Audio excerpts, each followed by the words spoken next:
Welcome to Living Fuel TV. This is Casey Krejci bringing you another important health alert. Think pink, wear pink, send money, cure breast cancer. This is the message that we're seeing everywhere.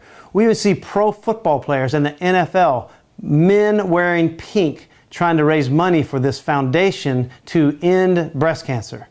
Well, unfortunately, all the years this has been going on, and it's been a lot of years now, we're not any better off in this approach than we were to start with.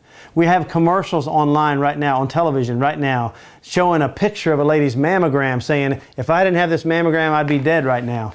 Yes, there are certain cases like that, but we don't consider that when mammograms are given prophylactically all the time, that they actually can trigger aggressive cancer. And many times, women go through workups, the fear of death because of a false positive on a mammogram, and then full workups would cause them physical harm. And it is a tragedy when someone is falsely diagnosed with a cancer, or breast cancer.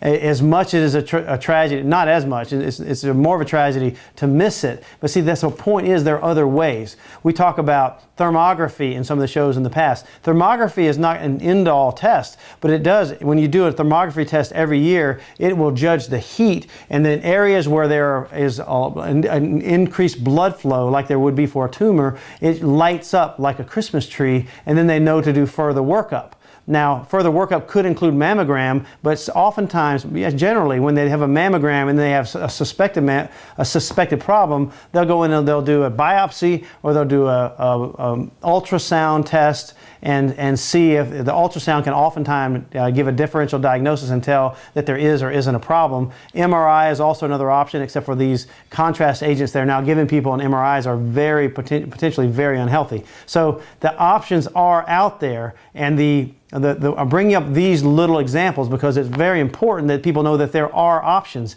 In the commercial they talk about where the lady holds up her mammogram picture, it's sad to me because the scientific council that did the research for the government and changed the recommendations from every year after 40 to every other year after 50 because of the dangerous radiation that you're given to a very sensitive tissue area in a woman. This recommendation is now being ignored by the cancer societies of the world, and these commercials are out there saying, get your mammogram at 40 every year. So this is something you need to take into your own hands and do your own research. And the money, ever ask all these well-intentioned people that are raising money for these organizations? They are well-intentioned. In fact, a lot of them are great people. I've been asked numerous times, and it pulls at your heartstrings to want to give money to these organizations. You don't even feel right if you say no. But the truth is, we have to ask, where is this money going? And where the money is going is not okay.